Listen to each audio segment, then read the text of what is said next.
bawat panikala na ibinato, mas lalo kaming ding tumitibay.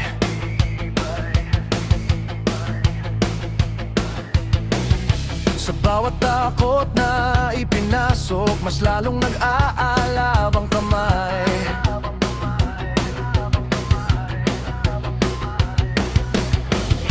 Gusto nila kaming patahimikin, busala ng tinig ng bayan.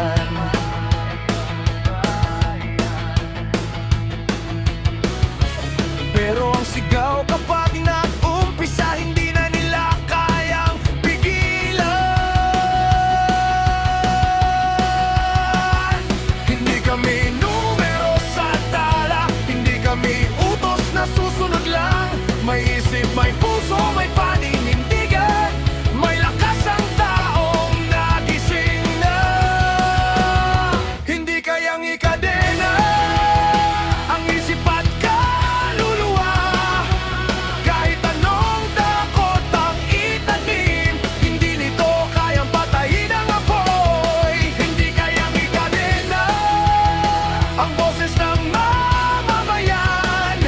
Kapag nagkaisa ang masa, kahit anong padera ay babagsak.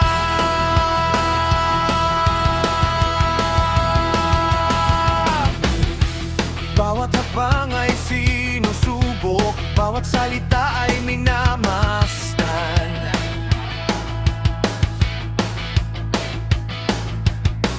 Pero ang katotohanan, hindi kayang ikulong ng kasinungalingan. Kung kasalanan ang lumaban, handa kaming mga boys.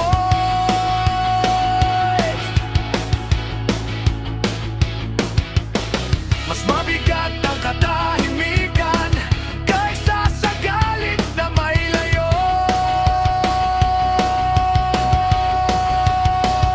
Hindi kami produkto ng takot, hindi kami alipin ng sistema. Kung ngayon ay titindig kami, bukas ay mas malaya yan. Hindi kayang ikadena ang sigaw ng lansanan.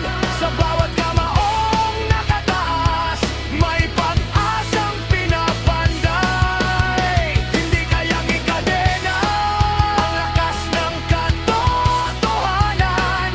Hanggat may huminga pa, may lalaban, may lalaban.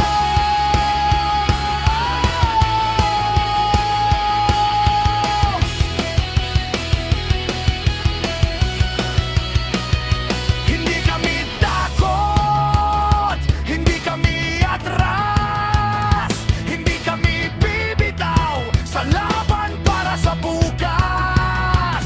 Kung ikadena man ang katawan, ang diwa'y palalayain. Kapag ang bayan ay nagasin, walang puwersang makakapigil. Hindi kayang ikadena, ito ang